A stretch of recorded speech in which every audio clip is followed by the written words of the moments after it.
Prince Harry walked into the Dorian Awards expecting admiration. What he got instead was a glittering slap of reality from a town that couldn't care less about crowns.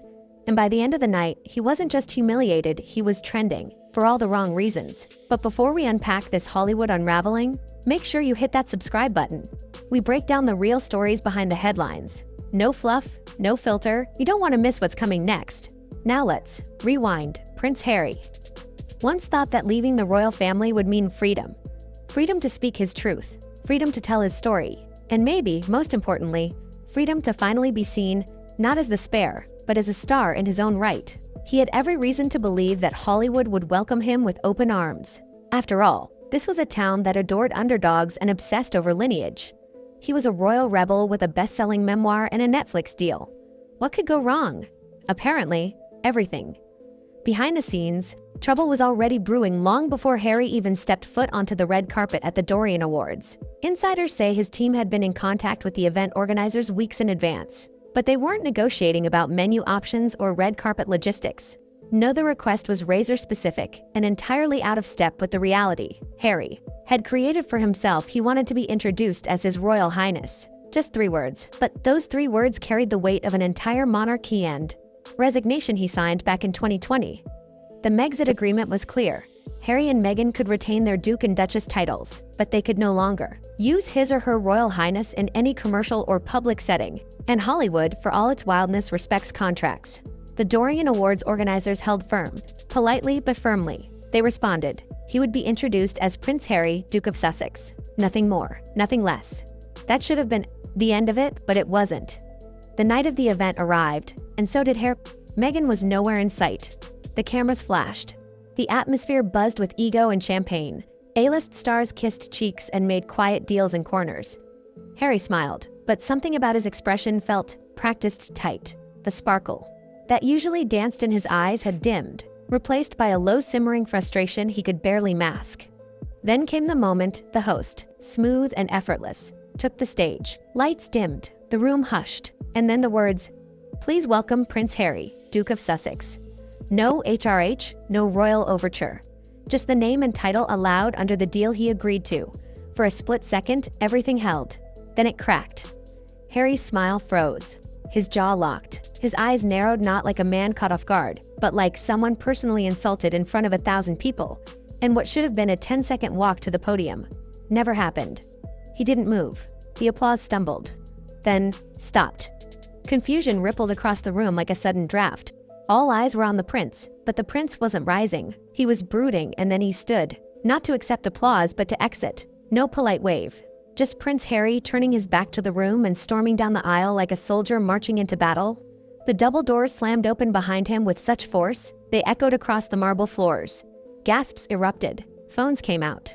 This wasn't just a snub, it was a meltdown, and within minutes it was everywhere. Twitter exploded. TikTok looped the clip with dramatic soundtracks. Instagram went meme wild. One viral post showed a toddler in a plastic crown throwing a tantrum with the caption, "Harry after not hearing HRH." Green juice next to Harry, mid-walkout, red-faced and clenching his jaw. The internet wasn't just amused, it was ravenous. But here's where things turned darker. Inside the gala, confusion morphed into whispers. 1 minute, guests were gushing over Emmy nominees and streaming platform buzz. The next, they were dissecting a royal train wreck in real time. The energy had shifted. The room wasn't inspired, it was stunned. For the organizers, it was a PR nightmare, but for Hollywood's power players, it was something worse. A red flag. The after-party was quiet at first. Then came the jokes. One well-known actor clinked their glass and quipped, "Looks like the gala did what Buckingham couldn't, they told him no." Laughter followed, but beneath the jokes was a quiet unease. Because in Hollywood, you can be dramatic, you can be demanding, but you can't be unstable. And Harry's outburst looked exactly like that. It didn't help that Meghan skipped the event altogether. Her absence raised more eyebrows than her presence would have. Officially, her team blamed a scheduling conflict. Unofficially, everyone knew better. Meghan doesn't skip red carpets, not unless there's something she's trying to avoid. What people began to suspect. Whispers turned to theories. Multiple sources close to the couple in Montecito suggested exactly that. According to insiders, Meghan had seen the Dorian Awards as a chance to build bridges with Hollywood power brokers. Not a platform for royal demands, but Harry still clinging to the ghost of his royal past, reportedly insisted. Phone calls that had been about collaborations suddenly stopped. Studio exec put it bluntly. You can work with divas, you can work with dukes, but you can't work with both. And that's when the narrative flipped. For years, Harry and Meghan had controlled their story. They had Oprah, they had Netflix. One wrong move, one public embarrassment, the power slips. Fast. And this time, the damage wasn't just external, it was internal. Meghan's name began trending not because she was there, but because she wasn't. The public saw her distance as calculated, protective, strategic. While Harry was storming out of a ballroom like a prince denied his crown, Meghan was photographed in workoutclothes.com and composed, sipping a smoothie on a sunny street in Montecito. 2 images. 1. Message. She wasn't going down with the ship, and the industry noticed Meghan had already taken hits. The Spotify deal was gone. Their Netflix projects were underperforming, but now, after Harry's outburst, some wondered if the Sussex brand was unsalvageable. The headlines weren't kind. Hollywood turns its back on Harry. From Prince to Punchline, Harry's Dorian disaster. That kind of crossover is rare. It signaled that this wasn't just a niche celebrity misstep, it was a full-blown image collapse. The real turning point, though, came not from the media, but from the public. Polls taken just days after the gala showed a significant shift in perception. For the first time since Megxit, a majority of respondents said they sided with the event organizers over Harry. People were tired of the contradictions, tired of the royal drama, tired of a man who claimed to want freedom from the monarchy but still demanded to be treated like royalty. The public didn't see a trailblazer anymore. Hollywood doesn't care who your grandmother is. It doesn't run on bloodlines. It runs on buzz. And Harry's buzz was starting to rot. At one point, he had been seen as courageous, the prince who dared to speak out, who walked away from the system. But now, he looked like a man who left the palace only to knock on every other door asking to be let back in. And the worst part, the tantrum wasn't even necessary. This wasn't a snub. The Dorian Awards organizers were simply following protocol. Legally, he can't use the HRH title in public settings.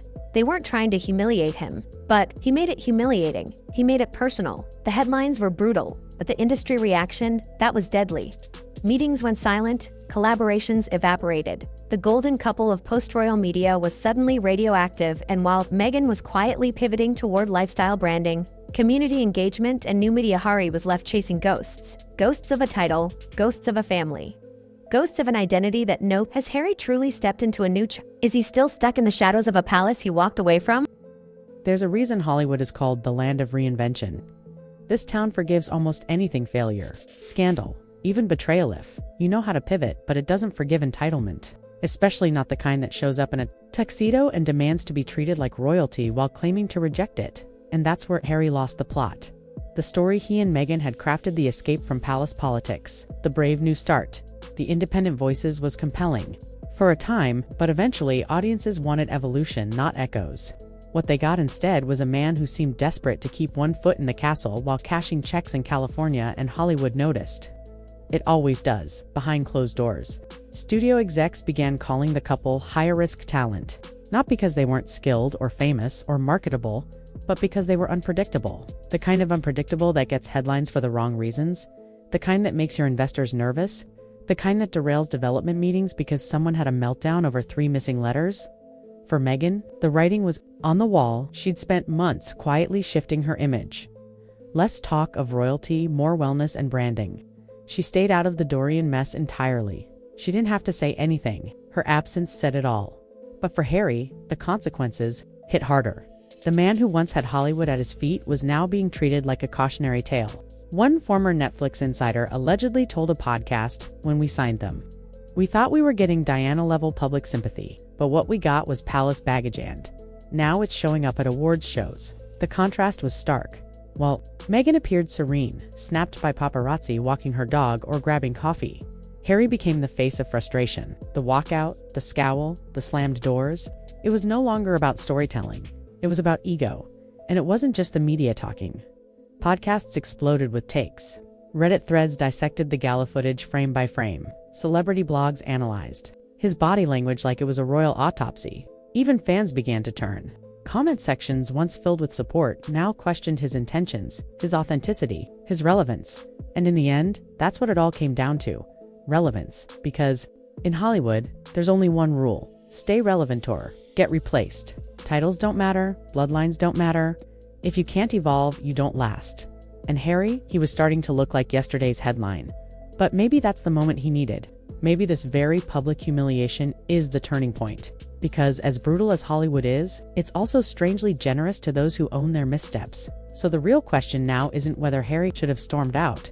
It's what he'll do next. Will he double down, cling even tighter to a title that no longer serves him? Or will he finally lean into the man he claims to be? Independent, evolved, unapologetically himself? Because here's the thing. America doesn't care if you're a prince. It cares if you're interesting. It cares if you're real, and it cares if you can rise from a fall without demanding that someone call you your royal highness while you do it. So the spotlight's still there. Harry. But it's not waiting for a prince.